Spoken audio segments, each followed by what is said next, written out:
to The Freelance, episode 20. Good evening, everyone. We've been doing we've done 20 of these now, Nick. That's pretty mental. Yeah. I think I'm probably on about 18 because there were a couple that I didn't do, but yeah, that is I think huge we're amount. doing I was concerned that we'd end up missing some, or that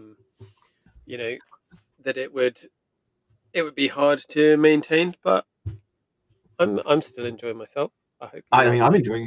enjoying myself. I think that's probably around 30 hours or so of stream content. That's pretty awesome.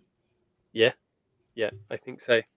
Yeah, and I've been really lax in posting anything about this one, so it's very likely It'll be it'll like just you be and me and me you and chatting two about people in the chat, and it'll be it. great.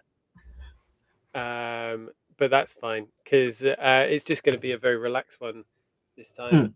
I've been on holiday, been visiting family, so I've not been up to much, but my brain has been working. I've been coming up with ideas, and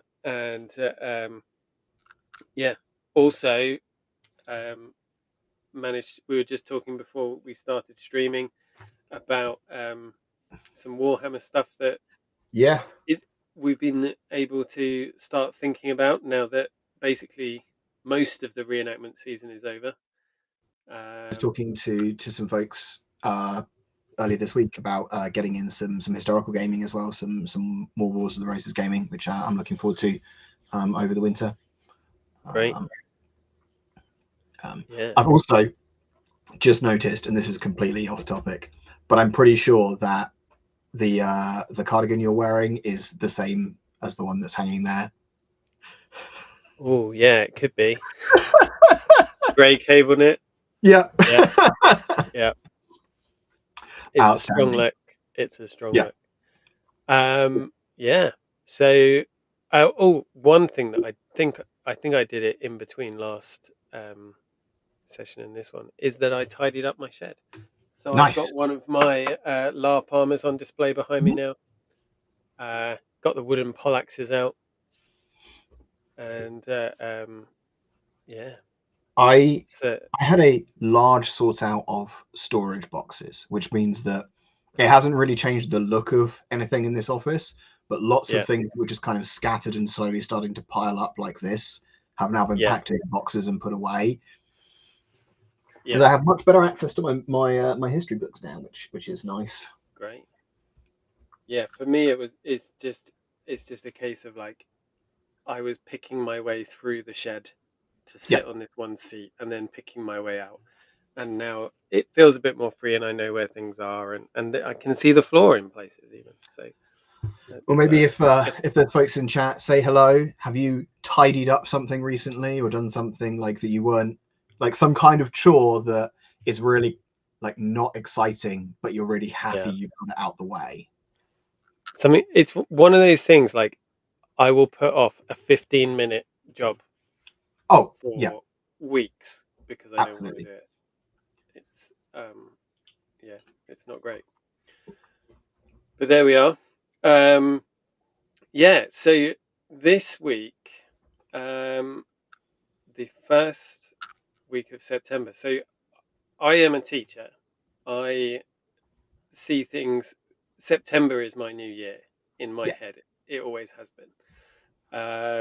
And it really confuses people because I say things like, "Oh, next year in October," and they'll get confused about it. But for me, this seems like a bit of a new year, and I've been having having a think about what I've been doing and what I would like to do. So, should we have a little chat about that? Should we talk about projects maybe? Yeah, let's talk about projects. So, have you been up to anything? I know Um, you've done a lot more events than me, so I maybe I have, and one of the projects that I have been working on is because of an event that I did. But yeah, it's one of those weird things, right? Like I came out of a period of time of doing like loads of events, and then I had like a couple of spare weekends, and I Mm. kind of took a breath, and then was like, okay, cool, let's do things. Like I had a 4-day weekend this last weekend gone, and just got loads of stuff done. I've basically been doing a lot of work to kind of. I got very lazy over the last. Let's basically post COVID of like Mm. not having like in character or like period authentic equipment with me when I was at events, and just kind of hiding it behind curtains or keeping tents closed. And it just got to the point where that was like really annoying. Mm. So I just made a bunch of really simple things like some bags so I can put things in bags so that I don't have to worry about hiding away like my wash kit, right? Like if it's in a Yeah. period bag, like, it doesn't matter. And also some like essentially box covers with wooden tops. So where I store like my armor in a modern plastic crate to prevent moisture getting in, I want to be Yeah. able to cover that up. So I basically turned it into a table with like a tablecloth covering, but it's all attached together and this kind of thing, just to make those kinds of like make life easier at events. Yeah. And the other project that I had to work on was um, Bosworth, which was fantastic, and we talk about shortly. But at Bosworth, just things started to tear. Like I had a Okay. catastrophic tear in one pair of hose. Like it was going through the feet and the knees and the backs of the shins on my fighting hose, and it was just like Yeah. limped through to the end of the weekend. And like so, this past week I've just been like, I have to mend these things. Like actually, like sit down and mend them properly. Stop like just putting a couple of stitches in to hold that bit together. Like Yeah. actually put a proper patch on, stitch down the edges, make sure all of the loose thread is tidied away so it doesn't have something to catch on to like start a tear all over again, all that sort of thing. Yeah. Which is again another one of those, if I'd done a couple of 15-minute jobs 4 months ago, I wouldn't have had to spend like 2 hours putting a bunch of patches and Yeah. reseaming things. But there we go. It's funny that that happened to you at Bosworth, because the weekend before I was at fight camp, and now have 7-inch tears in both of the knees of my fighting hose. Yeah. It's yeah, weird that that happened. Yeah, I but think it's certainly with hose as well. The nature of the garment is that like all of the tension is like pulling against itself. yeah, And as soon as one section gives way, then the tension on the next part is also off. So it puts pressure in the wrong direction, and then that gives way, and then that gives way. And certainly, yeah, I've noticed that with my high status hose, which are a very tight weave fabric, so it resists stretching a lot.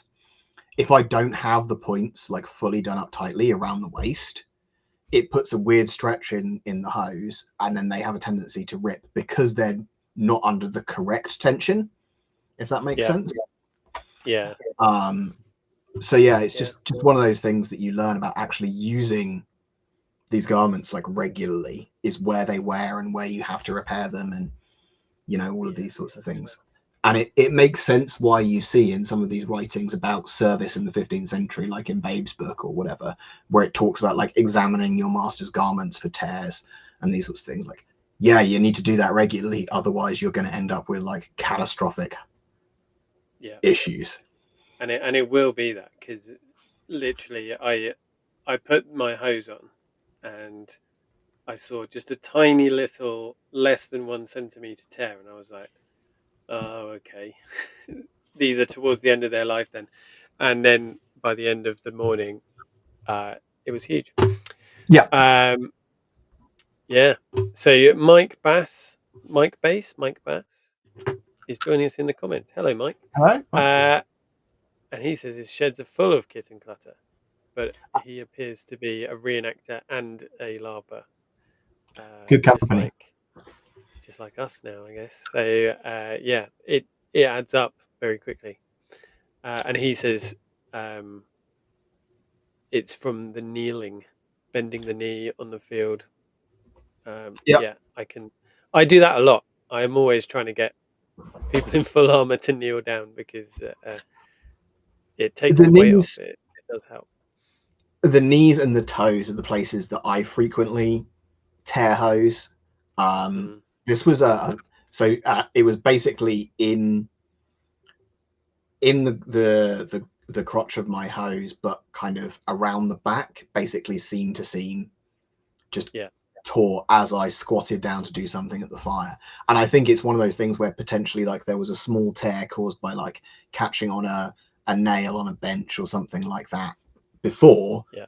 because I had done that same motion multiple times over the course of like the couple of days, and at Empire when I wore them like 2 weeks before or 3 weeks before that or whatever it was in Lanosphere and all of these sorts of things with no problems. And then I just changed out of all of my fighting gear, put clean everything on, went to do something by the Yeah. fire, and away it goes. Yeah. Yeah. Yeah. Well, yeah, my projects, I I've actually had a I've not been mending. I've been making new stuff.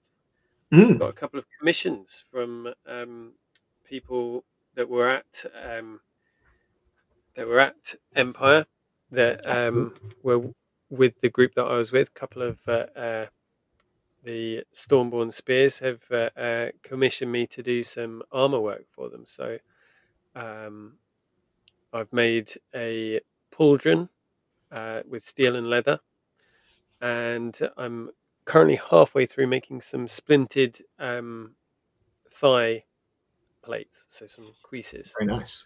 Um, so that they're leather on the outside with steel on the inside, um, and yeah, it's it's an interesting idea for me trying to uh, take plate armor ideas and put them in a an Anglo-Saxon aesthetic. Yes. So it's good fun. I'm Mm, enjoying it, and yeah, I'll be sharing the progress of those on my Instagram as well. So, excellent. um, although I That was enjoy doing it, um, whenever I've done crafting videos on the YouTube channel, it's not mm. done so well. So Oh, it's disappointing. it is, Disappointing. but you know, Mm. I've got some ideas to do some more, but I do it for me rather than for views, Yeah, because I know that. the content. I Yeah. you saying about Instagram reminded me that one of the things that I did this month was to finish my submission to Living Medieval for the series of Oh yeah. articles they were putting together about playing principal characters at Tewkesbury, Yeah. uh, which was a nice thing, and that got launched end of last week or the beginning of this week, I forget. But yeah, great, great, very, very Yeah. lucky to be asked to contribute to that, and the editors did a great job putting together the various articles and all of these sorts of things. So that was another Yeah. project that like got done this month. Yeah. So I've forgotten about that. I will put a link to that in the description. Yes, yes. Did you had an article in it? No, you didn't have an article this time around. Mitch had an Not article this time about. around. Yeah, I got mentioned in Mitch's article, and I photobombed your article. So, Yes. um, and I think I'm also on the uh, I think I'm also on the contents page as well in my armor Mhm. from Yep. Tewkesbury. So yeah, There's a great and picture from one of our Middleton events earlier in the year on the back cover, which I think looks really yeah, good. Um, yeah. oh It's a yeah, great magazine. It's definitely worth looking through. yeah, absolutely, absolutely.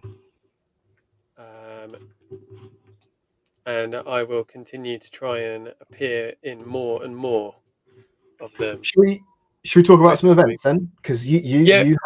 you had an event this month. I've had a couple. Mm. What did I do? Yeah. So I went to Fight Camp, which is a HEMA event, Mhm. um, and that was great fun. Really good. I wasn't teaching this time, so I've taught at Matt's events before.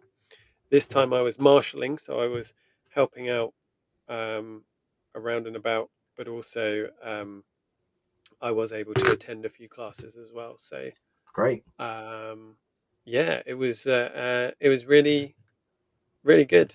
Um, what's really nice actually is just more and more doing more HEMA and more LARP, and just seeing how much of a crossover there is now, Oh yeah. because it really felt like there was really quite a lot of divide. Not long ago, in my head, not long ago, probably about 10 years ago or whatever. But there was, Yeah. quite a lot of divide, and it's just nice to see less of that, really, Yes. and more people just experiencing all of the different arms of what I consider really to be kind of one hobby. Um, so I went to a class on armored fighting, which was run by Gavin and Martin. So that was really good. Um, and I also went and did some short bow shooting in the Eastern style using a thumb ring. Oh, very And nice. that was really interesting, really fun. Jacek, who was running that, is really passionate, really knowledgeable.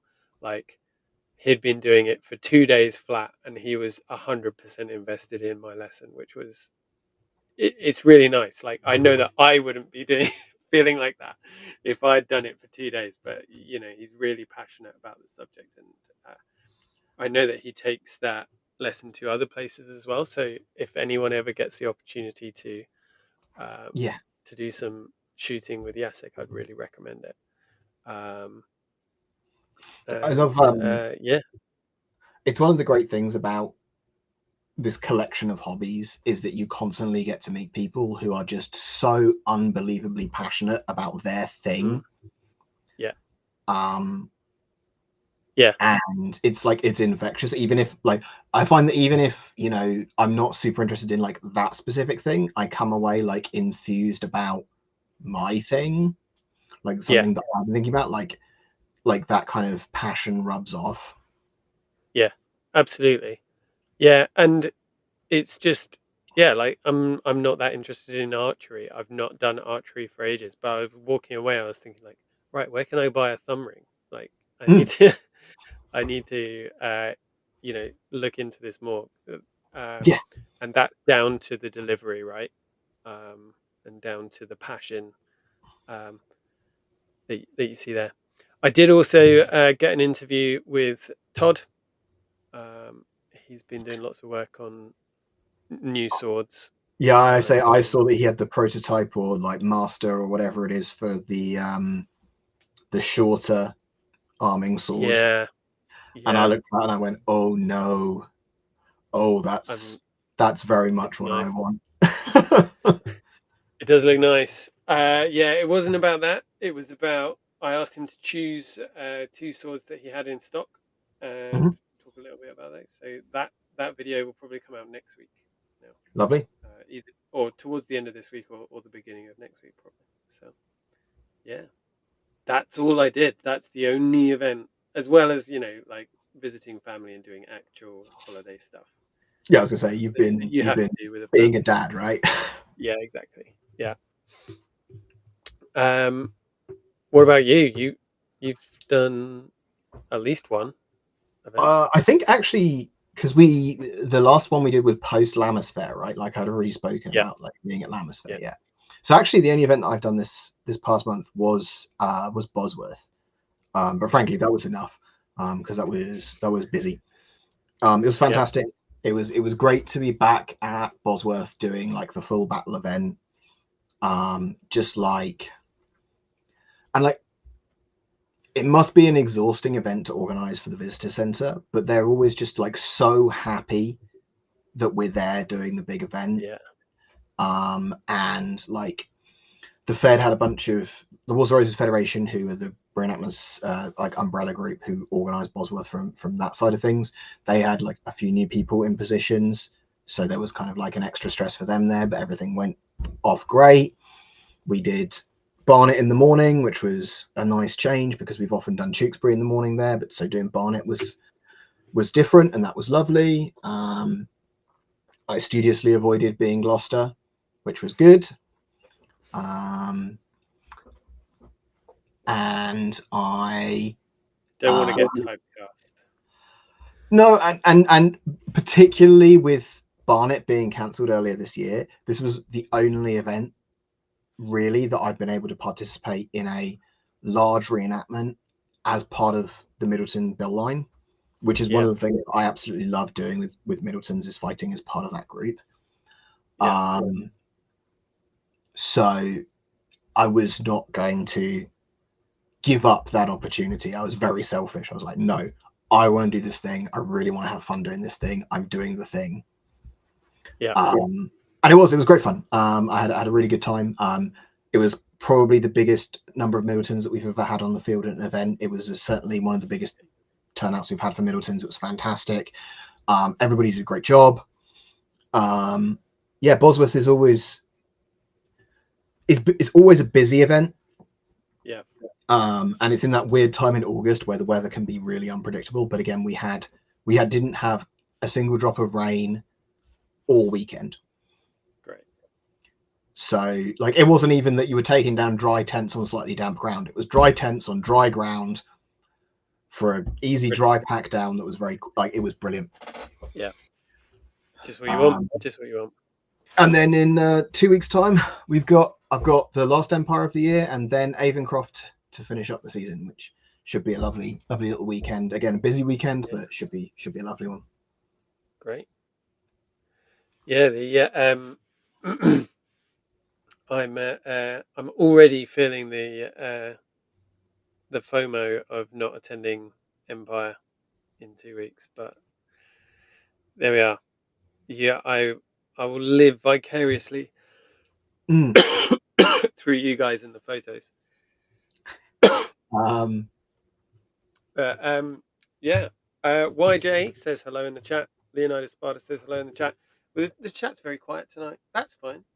It doesn't need to be loud, but do say hello if you're there. If you come to speak to us and come to say hello, it's let great. us know if you've had Um, good events across your August, or let us know if you've not mm, had good events. Like we can share commiserations and stories of those times that yeah, we got so rained on that a tent fell over or something. yeah. I know Leonidas has been doing some Greek reenacting this summer. Oh, was Platea this past Yeah, month? I think so. But he'll correct us if I'm wrong about that. But yeah, been some interesting stuff about the Greek panoply. Do you know what? I came out here to the shed and I didn't bring a drink with me. I normally bring a drink, and now I'm coughing. Gosh. This always happens. Mm-hmm. Um, if I do have a drink, I won't cough. If I don't have a drink, I will. I'm Leonidas says Platea went very well. It was super hot but awesome. It's good. Did you get much footage? I know that there was some horses there. Yeah, I think Um, is it Commentatus, a British reenactment group who do a lot of horse reenactment throughout different periods. I think they were out there yeah. at Platea, or I might be Yeah. getting confused because I think they were at Marathon earlier this year as well. Okay. If there was a Marathon Um, event, yeah. I I'm not 100% sure on it, but I'm sure I'll find out over the coming yeah. weeks through as more stuff is shared on social media and so Mm, on. mm. D says they haven't been to any events in a long time now. Just been learning armoring. It is fun. I agree. Yep. Like doing armoring, like hitting pieces of metal with other pieces of metal on the end To of make, pieces of wood. I was going to say to make pieces of metal that look like things that are not just flat pieces of metal, right? Yeah, exactly. Yeah, yeah. So yeah, it's I've been um, I've been designing a helmet to go with this LARP Mm, armor, and I don't think that Isaac's with us, but I've we could I've been thinking. about you know the really ornate Anglo-Saxon helmets, Yeah, yeah, yeah, um, and there's a whole like typology of them, and there's a bunch of similar ones found in Sweden and things like that, right? So I there's a debate in the community about whether or not they're used in battle. I 100% think that they were, because in the later medieval period, say for example Bosworth, yeah. um, the king, it's recorded that he wears his crown on top of his helmet because it makes him easily distinguishable, right? And that is really important. And that was something that I realized LARPing, is that when I was fighting in the line, if I was beginning to like, if we were like not sure about what we're doing, I look around and see, one, can I see our banner? Two, can I see Isaac? Because Isaac is our unit commander. If I can see either of those two things, then I'm like, right, I'm in the right place. I'm good. And I can carry on fighting. And it's, yeah, having We a standout helmet for the leader Yep. of a unit, whatever that is, so that they're easily recognizable by the people under their command, is really important. And I think it's even more important than things like tabards and things like that, because um, in oppressive bodies, very often all you can see is the head and above. So um, having a crest or something like that, or a really elaborate helmet, is huge. we use plumes for that very Yeah, reason, yeah, particularly at Empire. We have probably 5 or 6 of us now who have plumes that like make you stand out from the crowd, and it allows us to reform and clump together very, very quickly. yeah, yeah. It's good. It it's great that that's the kind of thing, and also doing the bodyguarding for you at Tewkesbury. If I'm looking for someone, if I'm looking for you, I Yeah, look for the plume, because I know what your one looks like. Um, and just understanding through that reenactment and through that LARP why it would be good to have something that might be not very practical from a purely I am being defensive point of view, yeah.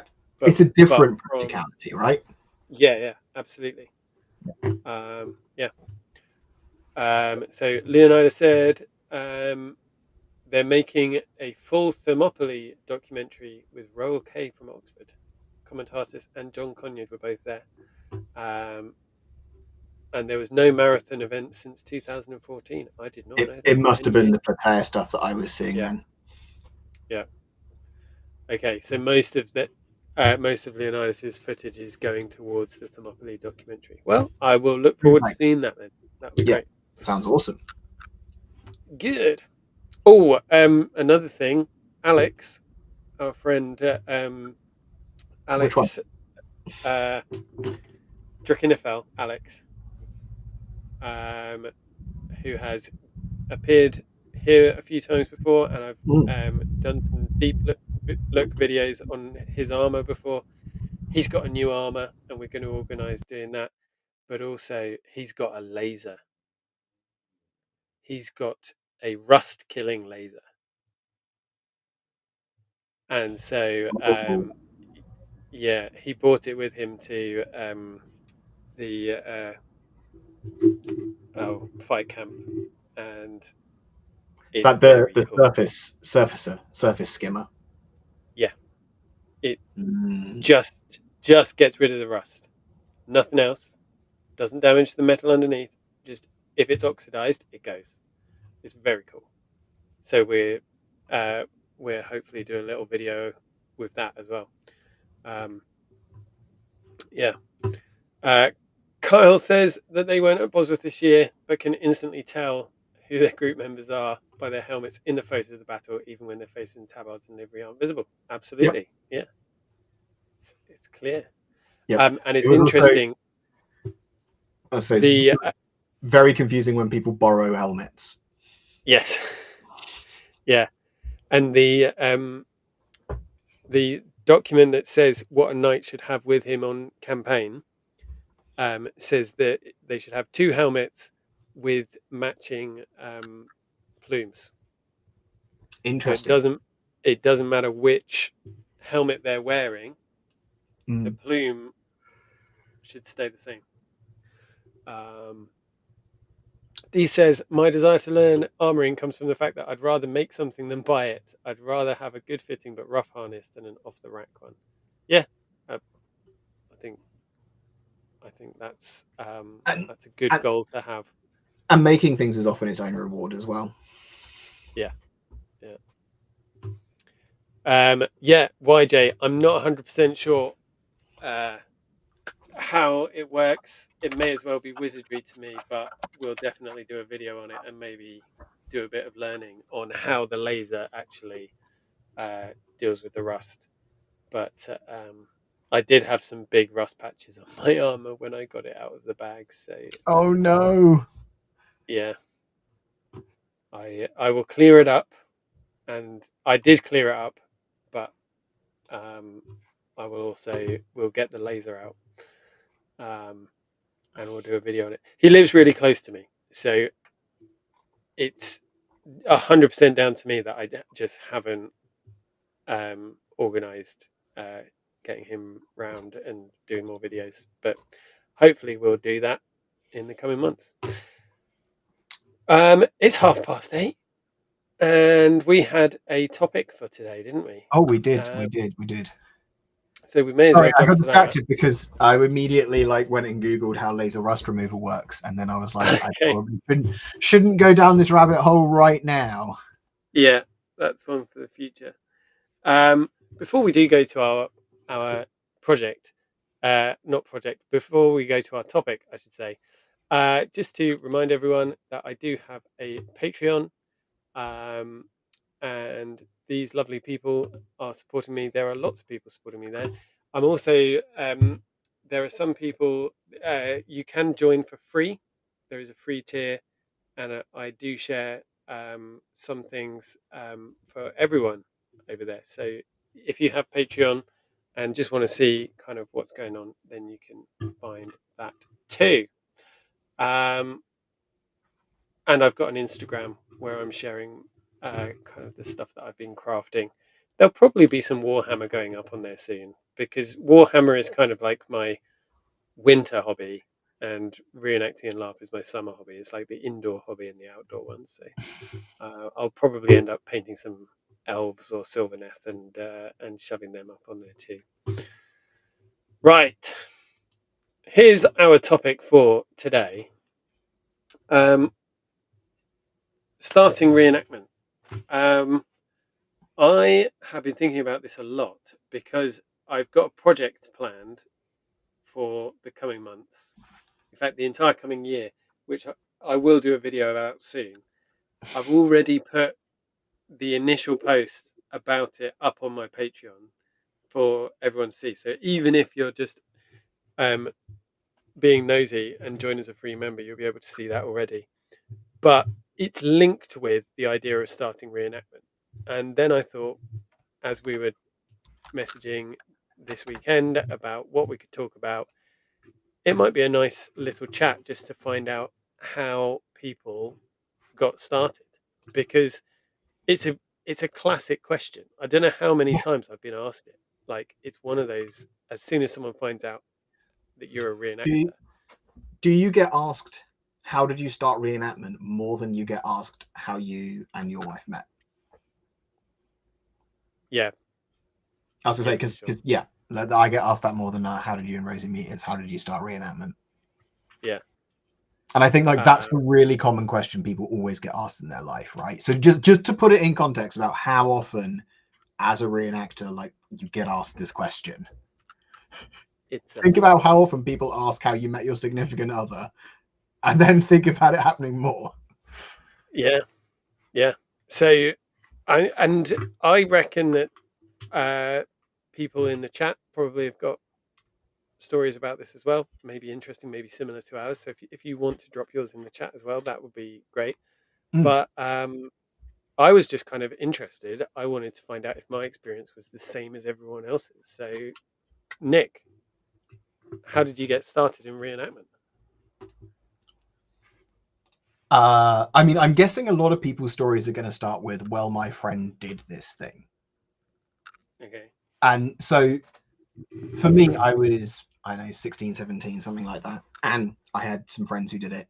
And I went along. And like, I'd always had like an interest in history, but the history periods that we studied at school didn't really interest me. Like, I'm not really interested in anything post-Napoleonic, and even Napoleonics are a bit vague for me. Modern political history is kind of interesting, but anyway. But you studied nothing of the periods of history that interested me when you got to secondary school. So I was done with history when it came to choosing what I was going to study. So I wasn't studying history or anything at the time, and like my interest in history, combat, all of these sorts of things had kind of waned off until people said, hey, we do this reenactment thing, you should come along. Should also like say that one of the main motivators coming along was because the girl that I was seeing at the time did it, and this was an excuse to spend more time with her, so great. And yeah, they put weapons in my hands and said, this is how you do reenactment fighting, and that was it.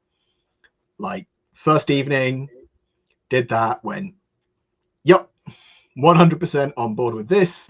And then like maybe 4 to 6 weeks later, they were like, here is a pole arm. And I was like, this is even better. And it just kind of took off like this. But for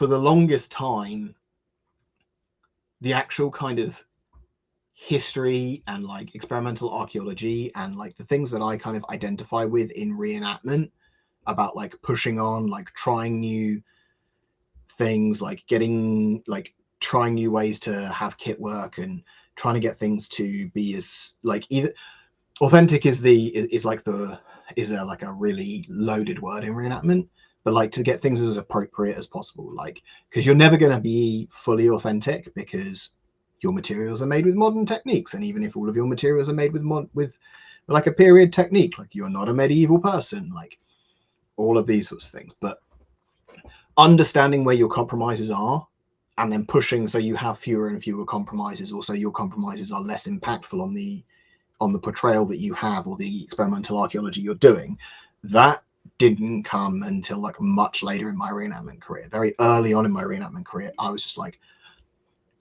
let's go put kit on, let's hit people with blunt objects, let's talk to the public a little bit.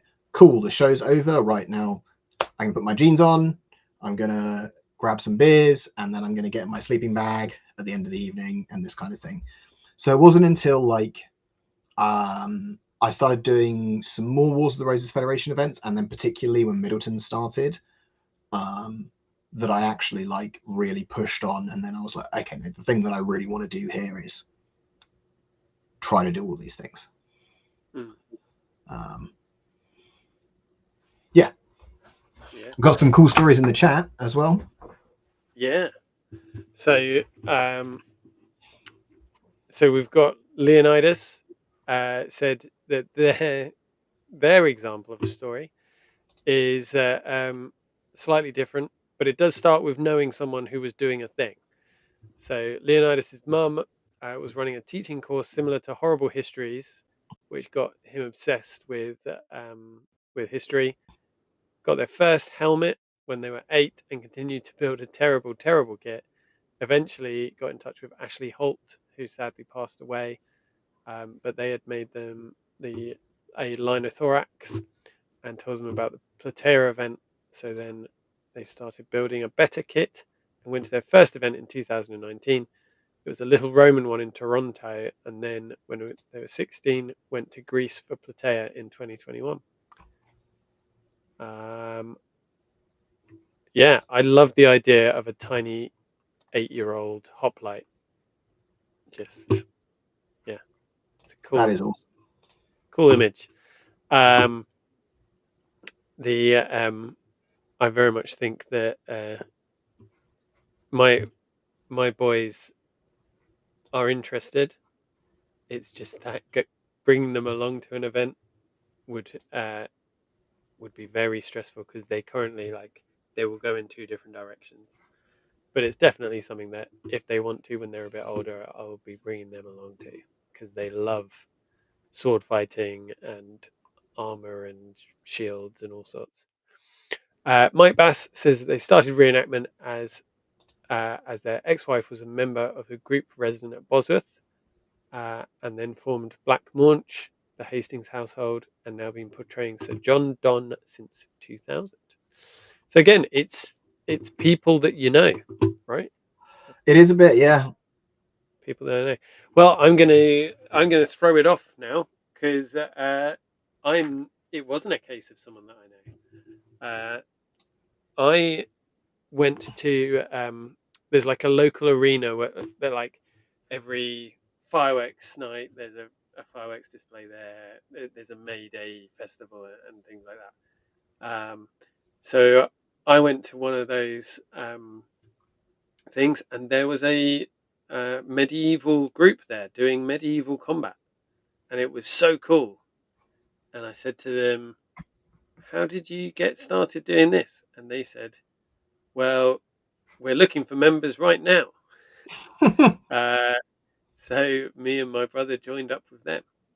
I think I was 16 at the time, um, and so he would have been 2 years older than me. He would have been 18, so he would. It was just before he went to uni, uh, and yeah, from then, like that was very much.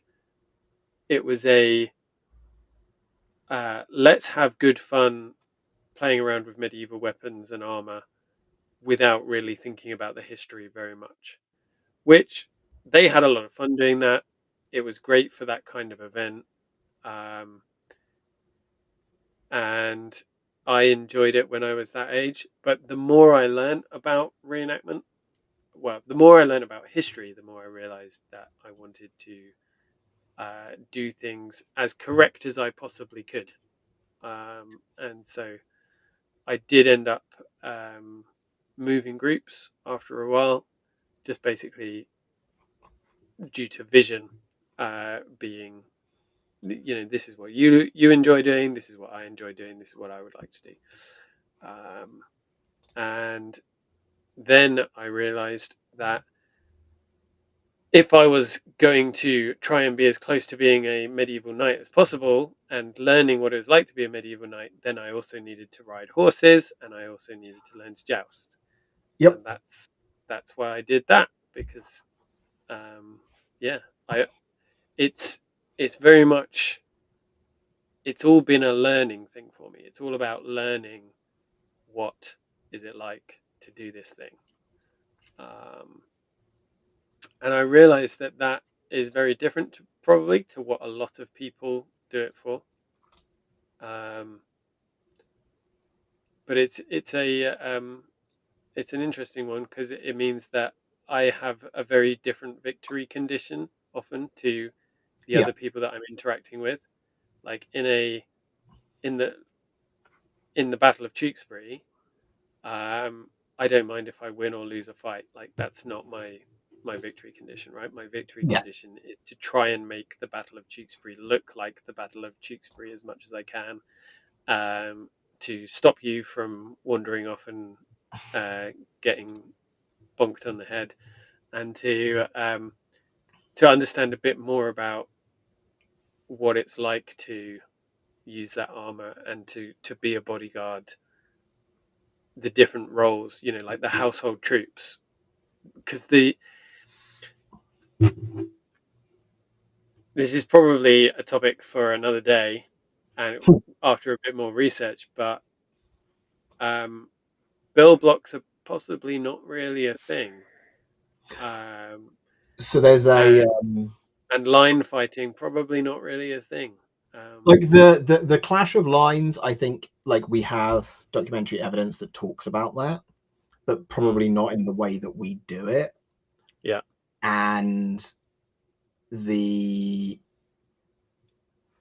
the bill block thing is again a very odd thing. I'm trying to remember where it was that I read it, but I'll have to see if I can dig out like an actual reference. But we see a lot of writing about, particularly in England in the 15th century, like about how archers are required to shoot at a certain rate. yeah, Um, and the question is what do you do with archers that don't meet that standard? yeah, Well, that's probably where you get your billman from. yeah, yeah, But it's almost certainly some kind of mixed formation. yeah, Because again, England is weird in the 15th century because you don't do things like hiring Genoese crossbowmen or that kind of thing where you would expect like discrete units of troops. And we have all yeah, of these writings from like the Burgundian army about all the different troops types being arranged in a lance, but it's almost certainly that's not a combat arrangement. This is an administrative arrangement because again, there's evidence that says that you want your bill block, you want your pike blocks, and again, pike could mean any number of different pole weapons in this context. If you look at the artistic depictions of both the Swiss and Burgundian armies of that period, drilling to take a knee in front of the guns or the archers or whatever. So mm, yeah, the kind of the bill blocks being the predominant part of the Wars of the Roses army, it's not good. Like we need more archers, we need more interactivity. But yeah, it's a yeah, very interesting kind of thing. yeah, yeah. Um, yeah. So that was basically how I got started. I went to an event. I saw someone doing something that I wanted to do, and asked them how to join. So yeah, that's.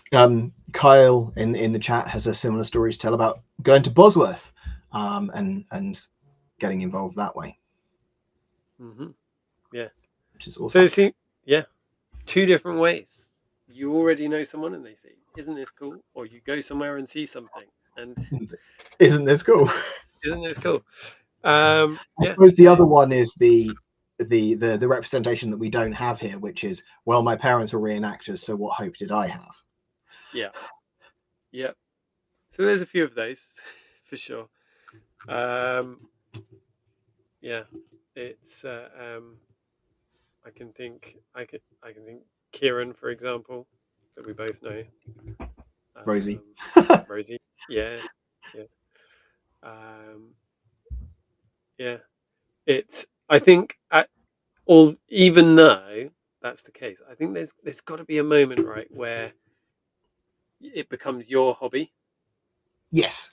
Oh yeah, that's right? definitely true. Because there are lots of people who have grown up and enjoyed it as a child, but in the end decided this is my parents' thing. Um, so yeah, um, cool, very good. Thank you everyone for joining in with that and sharing your experiences as well. I definitely think that I'm going to need to uh, get some armor for my boys, maybe for World Book Day or something. Because the idea of an Yeah. 8 year old, I mean, mine aren't 8 years old yet, but um, in hoplite armor is pretty cool. Uh, but yeah, we'll see. Maybe I'll make some leather armor for them to start. Could probably get armor for both of them out of one hide. I would have thought so. Yeah, yeah. The other thing is that Ash might have some of the old hand-me-down armor that he made his boys when they were very little that they could borrow. Could be, could be. Yeah, well, we've got until March. That's when Hmm. World Book Day is, which for people that don't know is when all of the children in the UK have to dress up Yeah, as either a compulsory. character from a book or a footballer. Or a character from a movie. Now it appears. Yeah, yeah, yeah. Well, the I think the usual excuses for that is that the footballers appear in books, and the movies often have tie-in. And that's true. That's true. And it also does always start the argument about whether comics are books. Yeah. Which is, I think, it's like our hot dog sandwiches, right? It's just a nice argument that just allows people to argue about something that has no real, like, consequence. Yeah, absolutely. It's like whether or not you can call listening to an audiobook reading. Yep. Yeah.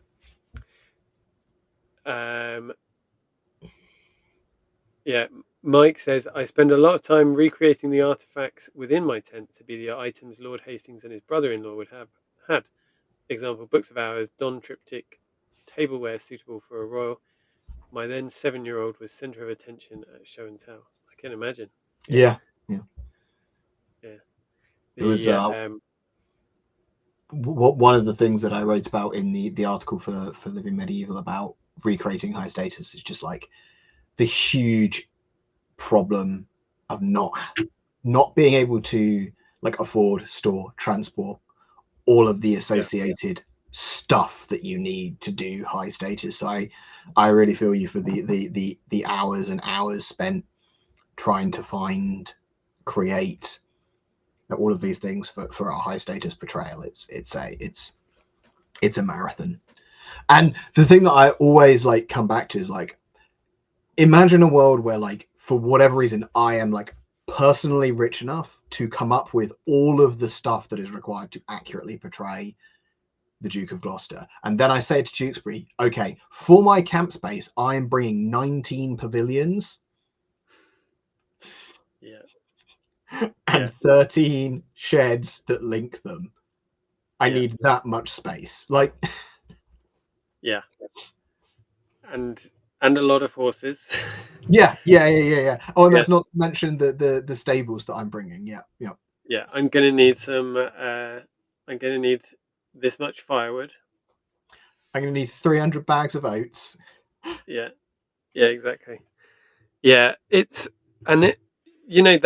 kind of one of the things about reenactment that makes it different to living history, right? Is that we portray people like the Duke of Gloucester, like when we're jousting, for example, right? Yeah. It's very unlikely that many knights would be wearing things like silk brocade, but they make themselves impressive in different ways. So they would have an entourage of like 10 people and people blowing trumpets and, 3 horses and stuff like that, which we don't have the budget or ability to do. What we can do is make ourselves look impressive through, for example, silk brocades, which are a lot cheaper to us than they would have been medievally tonight. And so, yeah, that sort of thing. It's an inaccuracy in some ways, but actually, it's to get across a point. It's a bit like the music in A Knight's Tale, right? Yes. It's inaccurate, but it tells the story better than the accurate thing would, or it's more practical than the accurate thing would be. So, yeah. I think the story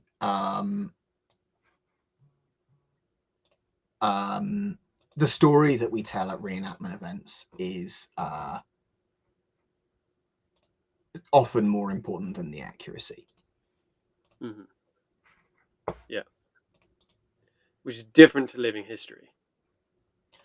Yes. To my mind, like in a living history camp, that's got a very different aim to a reenactment battle. A reenactment battle is a set piece that tells a story, whereas a living history camp is an experience that should be as close as you can get to. Well, and I think also there's definitely room to say that like living history can form a bigger part of a reenactment event experience. Mm, yeah. Yeah. there we are. Maybe that's another topic for another day as well.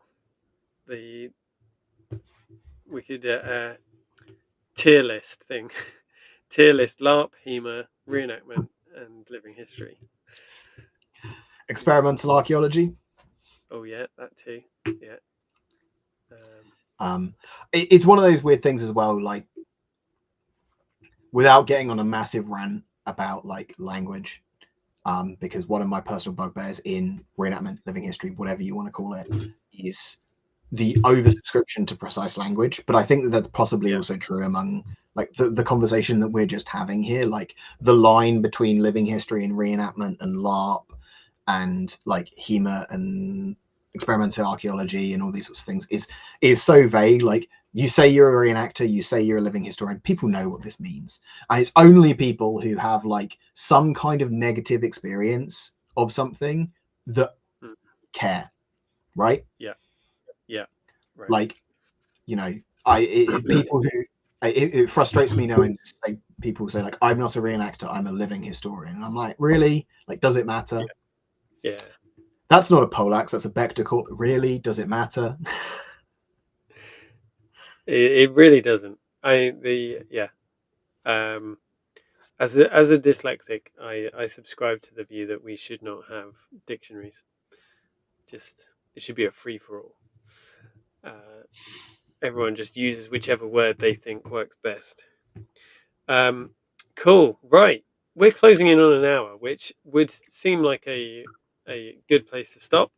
Um, Before we Did you want to do, say why you've been thinking about yeah, starting reenactment?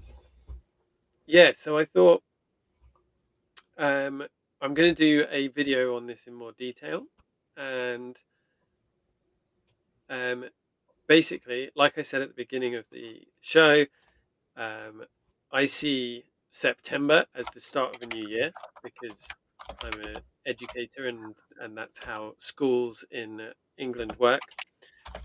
So I was thinking through the channel and what does well on the channel and what people ask a lot and what people seem to be interested in. And basically, a lot of people ask, how did you get started in reenactment? A lot of people like my videos where I attend an event and talk to people at an event, and a lot of people like videos that include horses and riding to a certain extent as well.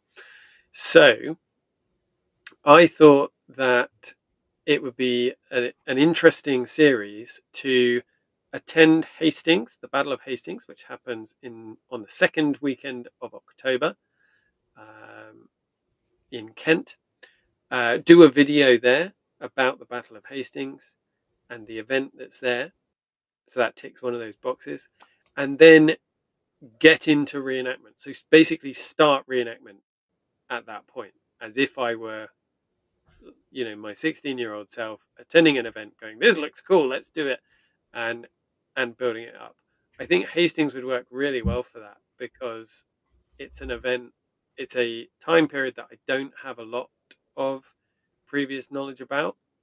um, I don't have a lot of kit that can cross over, so I would need to make or buy um, kit in order to get going. Um, and so I'd be able to research it, and I'd have to do that from scratch, kind of thing. So that's the plan, basically. Over So next month I'm going to visit the Battle of Hastings, and then over the next year I'm going to do a series of videos about my attempts to get into uh, 11th century reenactment, put together a kit, and hopefully attend Hastings at the end of it. Um, my patrons are going to be able to help me with choices and things like that. So, um, yeah, in as far as I have choices to make, I'll be sharing those with them, and they'll be able to help direct me in that kind of thing, like whether we sign up with the Normans or the Saxons, that sort of thing. I can't I can't guarantee anything at the moment because obviously I'm not part of a group uh, that does it. So I would Yet. need to yet. I need to fact find all of that. So, but that's part of it, right? This is showing from basically scratch how do you get into reenactment, and that's what I'm going to be doing. It's awesome.